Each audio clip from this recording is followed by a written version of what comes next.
నమస్కారం అండి. మీకు నేను సుబ్రహ్మణ్యేశ్వర స్వామి దేవాలయం గురించి చెప్పడానికి మీ ముందుకు వచ్చేసాను. ఆ శిఖరం పేరే తనిగణై.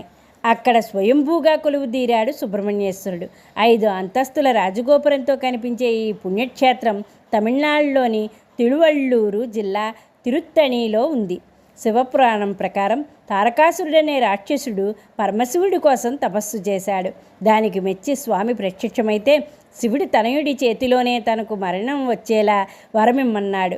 అప్పుడు పరమేశ్వరుడు ఇంకా యోగిగానే ఉండడం వల్ల శివుడికి సంతానం కలగదనే ఆలోచనతోనే ఆ వరాన్ని కోరాడు.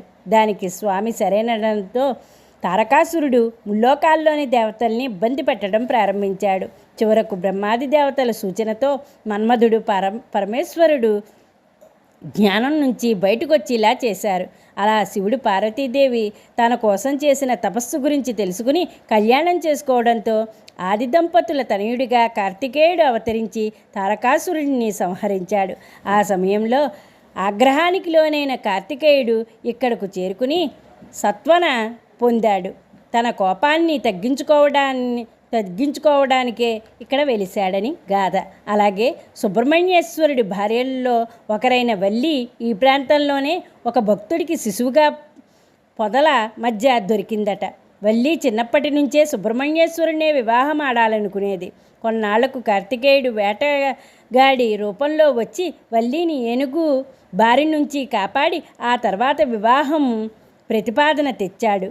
తనని కాపాడింది స్వయంగా సుబ్రహ్మణ్యేశ్వరుడే అని అర్థం చేసుకుని పెళ్లి చేసుకోవడంతో కార్తికేయుడు ఇక్కడ వల్లీ సమేతంగా స్థిర నివాసం ఏర్పరచుకున్నాడు.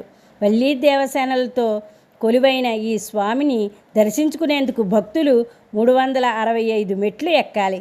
ఏడాదిలోని ఒక్కొక్క రోజుకు ఒక్కో మెట్టు చొప్పున మొత్తం 365 మెట్లను ఏర్పాటు చేశారు. ఇక్కడ స్వామిని దర్శించుకునే భక్తులకు చందనాన్ని ప్రసాదంగా ఇస్తారు. ఈ చందనాన్ని తీసుకునేందుకు ఉపయోగించే రాయిని ఇంద్రుడే ఇచ్చాడట.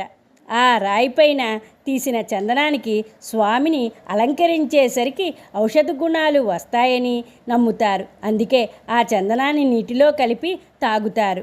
సుబ్రహ్మణ్యేశ్వరుడు ఆ అశాంతిని దూరం చేసి ఆనందాన్ని కలుగజేస్తాడు కాబట్టే ఈ ఆలయానికి శాంతిపురి అనే పేరు వచ్చింది.